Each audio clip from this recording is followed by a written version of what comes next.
പെട്ടെന്നൊരു rap set ചെയ്താലോ, നല്ല ഹെൽത്തിയും ഫില്ലിങ്ങും ആയിട്ടുള്ളൊരു റാപ്പ്. വരൂ, എങ്ങനെ ഉണ്ടാക്കേണ്ടത് നോക്കാം. പതിവ് പോലെ തന്നെ ഞാനൊരു 11:30-11:45 ഇറങ്ങി വന്നിട്ട് ലഞ്ച് എന്തെങ്കിലും ഉണ്ടാക്കണമല്ലോ എന്ന് ആലോചിച്ചിരിക്കുമ്പോഴാണ് ഫ്രിഡ്ജിനകത്ത് ഒരു 2-3 ഐറ്റംസേ ഉള്ളൂ. അപ്പോൾ അതും എടുത്തുകൊണ്ടൊന്ന് എന്തെങ്കിലും ഉണ്ടാക്കാമെന്ന് വെച്ചിരിക്കുമ്പോഴാണ് ചായ ഉണ്ടാക്കണമല്ലോ എന്ന് ആലോചിച്ച്. ഈയിടെയായിട്ട് ഞാൻ ചായയിൽ ഇഞ്ചിയും ഏലക്കായും പെരിഞ്ചീരകവും കൂടി ഇട്ടിട്ടാണ് ഉണ്ടാക്കണേ. അത് കാണുമ്പോൾ തന്നെ ഒരാൾക്ക് ഇവിടെ കലി വരട്ടോ. എന്നിട്ട് ഞാൻ നമ്മുടെ റാപ്പിൻ്റെ പരിപാടികളിലേക്ക് കടന്നു. കുറച്ച് തന്തൂരി മസാല, കുറച്ച് ഉപ്പ്, കുറച്ച് ജിഞ്ചർ ഗാർലിക് പേസ്റ്റ്, ഇത് മൂന്നും കൂടി മിക്സ് ചെയ്തിട്ട് അതിനകത്തേക്ക് നമ്മളുടെ പനീർ മാറിനേറ്റ് ചെയ്തു. തന്തൂരി മസാല തന്നെ എടുക്കണം എന്നൊന്നുമില്ല, വേറെ എന്ത് മസാല ആയാലും കുഴപ്പമൊന്നുമില്ല. മഞ്ഞ, പച്ച, ചുവപ്പ് ക്യാപ്സിക്കം എടുത്ത് കഴുകി കൊണ്ടുവന്നു. എന്നിട്ട് അതിനെ ചകചക എന്ന് അരിയാൻ തുടങ്ങി. അതിൻ്റെ ഇടയിൽ നിങ്ങൾ കാണുന്നുണ്ടാവും എൻ്റെ masala tea getting ready. Masala tea ഉണ്ടാവുന്നതിൻ്റെ ആ വാസനയൊക്കെ കേട്ട് ഞാൻ നമ്മുടെ പച്ചക്കറികളെ ഒന്ന് അടുപ്പത്ത് കയറ്റി വെച്ചു. എന്നിട്ട് അതിനകത്തേക്ക് കുറച്ച് ഉള്ളിയും കൂടി ഇട്ടിട്ട് ഈ 3 തരം ക്യാപ്സിക്കം കൂടി വഴറ്റാൻ തുടങ്ങി. ഒന്നും ഇട്ടിട്ടില്ല, വെറും കുറച്ച് ഉപ്പും കുറച്ച് മിക്സ്ഡ് ഹെർബ്സ് മാത്രമേ ഉള്ളൂ കേട്ടോ അതിനകത്ത്, വേറെ ഒന്നും ഇട്ടിട്ടില്ല. എന്നിട്ട് അതങ്ങോട്ട് മാറ്റി വെച്ചു. റാപ്പും സാലഡും ഒക്കെ നമ്മൾ വീട്ടിലുണ്ടാക്കുമ്പോഴേ അതിൻ്റെ അകത്തുള്ള സോസ് നമ്മൾ തന്നെ ഉണ്ടാക്കുകയെന്ന് വെച്ചാൽ ശരിക്കും ഒരു സ്വാദ് കൂടും കേട്ടോ. അപ്പോൾ ഇതിൻ്റെ സോസിന് വേണ്ടിയിട്ട് ഞാൻ എന്തായിരിക്കും എടുത്തത് വെച്ചാൽ ഗാർലിക് കുറച്ച്, പിന്നെ നമ്മുടെ പച്ചമുളക്, പിന്നെ മല്ലിയില, ഇത് 3 നല്ല നനനക്കനെ അരിഞ്ഞിട്ട് എന്നിട്ട് മാറ്റി വെച്ചു. അതിൻ്റെ ഇടയിലാണ് നമ്മൾ പനീർ അടുപ്പത്ത് കയറ്റിയത്. പനീറിനകത്ത് ഒന്നും ഇട്ടിട്ടുണ്ടായിരുന്നില്ല. ആ മാരിനേഷനകത്ത് കുറച്ച് ബട്ടർ ഇട്ടിട്ട് ഒന്ന് നല്ലോണം വഴറ്റി അതൊന്ന് ഒന്നൊന്ന് കുക്ക് ആയി എന്ന് തോന്നിയ സമയത്ത് അതങ്ങോട്ട് മാറ്റി വെച്ചു. ഞാൻ കണ്ടോ, നല്ല സോഫ്റ്റ് ആയിരിക്കണു. അതിൻ്റെ ഫ്ലേവർ നല്ലോണം കുറച്ച് മാരിനേറ്റ് ചെയ്ത് വെച്ചുകൊണ്ട് ഫ്ലേവർ നല്ലോണം അകത്ത് കയറിയിട്ടുണ്ട്. പിന്നെ നമ്മുടെ സോസ് ഉണ്ടാക്കാൻ വേണ്ടിയിട്ട് ഈ അരിഞ്ഞു വെച്ച സാധനങ്ങളൊക്കെ ഒരു ചെറിയ ബൗളിലേക്ക് ആക്കി അതിനകത്ത് ഗ്രീക്ക് യോഗട്ടാണ് ഞാൻ എടുത്തിട്ടുണ്ടായിരുന്നത്.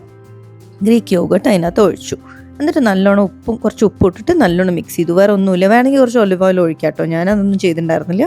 പക്ഷേ ഞാൻ ജസ്റ്റ് നല്ലോണം അങ്ങോട്ട് മിക്സ് ചെയ്തു. ഇത് നല്ലൊരു സോസാണ് നമ്മളുടെ റാപ്പിനായാലും സാലഡിനായാലും ഒക്കെ. ഒന്ന് ട്രൈ ചെയ്ത് നോക്കും. അതിനിടയിൽ ഏട്ടൻ പറഞ്ഞിട്ടുണ്ടായിരുന്നു എനിക്കൊരു ഓംലെറ്റ് വേണമെന്ന്. അപ്പോൾ ഞാൻ 2 മുട്ട എടുത്ത് ഒന്ന് അടിച്ചിട്ട് നമ്മുടെ പാനിലേക്ക് ഇട്ടു. ഒന്നുമില്ല, ഉള്ളി ഒന്നും ഇട്ടിട്ടില്ല, ജസ്റ്റ് കുരുമുളക് ഉപ്പും മാത്രം ഇട്ടോ, അത് മാത്രമേ ഉണ്ടായിരുന്നുള്ളൂ. Normal omelette. അപ്പോഴേക്കും നമ്മളുടെ ചായ റെഡി ആയിരിക്കുന്നു. അപ്പോൾ അതൊന്ന് അടിച്ചെടുത്തു, എന്നിട്ട് മാറ്റി വെച്ചു. അതിൻ്റെ വാസന കേട്ടിട്ടേ എനിക്കെന്ന് തോന്നി അരേ വാ ക്യാ ഖുഷ്ബു ഹേന്ന്. പക്ഷെ അത് ഏട്ടന് ഇഷ്ടമല്ല എന്ന് എനിക്കറിയാം. അപ്പം പറഞ്ഞതേ ഉള്ളൂ, അപ്പോഴേക്കും വന്നൂലോ വനമാല. ഓഫീസിൽ നിന്ന് ഭക്ഷണം കഴിക്കാനായിട്ട് എത്തിയിട്ടുണ്ട്.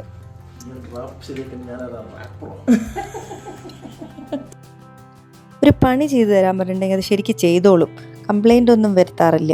അപ്പം നമ്മളുടെ കല്ലെടുത്ത് ചൂടാക്കി നമ്മൾ ടോട്ടിയ അതിനകത്ത് വെച്ച് ഒന്ന് ലൈറ്റായിട്ടൊന്ന് ചൂടാക്കി പിന്നെ നമ്മളുടെ റാപ്പ് ഉണ്ടാക്കുന്ന സംഭവങ്ങളിലേക്ക് കടന്നു.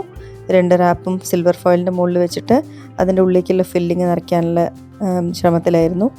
ആദ്യം നമ്മളുടെ ഒരു യോഗട്ടിൻ്റെ ഡിപ്പ് ഒഴിച്ചു.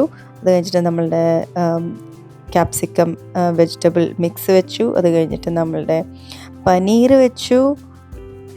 എന്നിട്ട് അത് റാപ്പ് ചെയ്തു.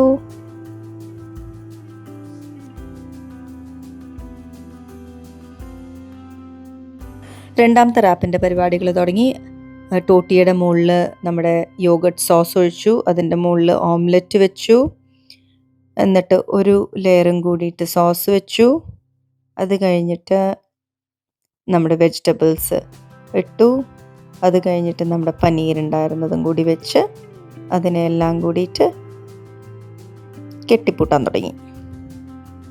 നല്ല റിച്ച് ആൻഡ് ഹെൽത്തി ആയിരുന്നു ഈ റാപ്പ്, മുട്ടയും കൂടെ ഉള്ളതുകൊണ്ട്. അപ്പോൾ അത് റാപ്പ് ചെയ്ത് സെറ്റ് റാപ്പ് ചെയ്തു. അതിൻ്റെ സന്തോഷം ആ മുഖത്ത് കാണുന്നുണ്ട്. അതിൻ്റെ ഇടയിൽ ഞാൻ ചായയും കൊണ്ടുവന്ന് കൊടുത്തു. എന്നിട്ട് ഞങ്ങൾ 2 ആളും കൂടി ഇരുന്നിട്ട് ലഞ്ച് കഴിച്ചു. പക്ഷെ നല്ല ഫില്ലിംഗ് ആയിരുന്നു കേട്ടോ ഈ ഫുഡ്. ഒരു അരമണിക്കൂറേ എടുത്തതുള്ളൂ ഇത് ഉണ്ടാക്കാൻ. നല്ല ഫില്ലിങ്ങും ആയിരുന്നു, നല്ല സ്വാദും ഉണ്ടായിരുന്നു. അതാണ് ഹൈലൈറ്റ്. പിന്നെ ഞാൻ ഒരു കാര്യം പറഞ്ഞോട്ടെ, ആ ചായ നിങ്ങളൊന്ന് ട്രൈ ചെയ്യണം. ഞാൻ ഏതോ ഒരു ഹിന്ദി സിനിമ കണ്ടിട്ട്, നമ്മുടെ മാധവൻ്റെ ഒരു ഹിന്ദി സിനിമ കണ്ടിട്ടാണ് ഈ പെരിഞ്ജീരകം ഇട്ടത്. ആ പെരിഞ്ജീരകം എന്തൊരു സ്വാദാണ് അറിയോ ചായയിൽ.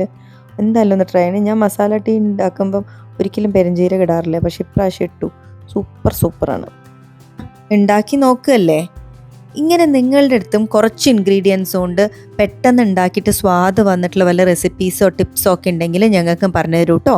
പിന്നെ എല്ലാവരും സന്തോഷമായിരിക്കും. Bye bye.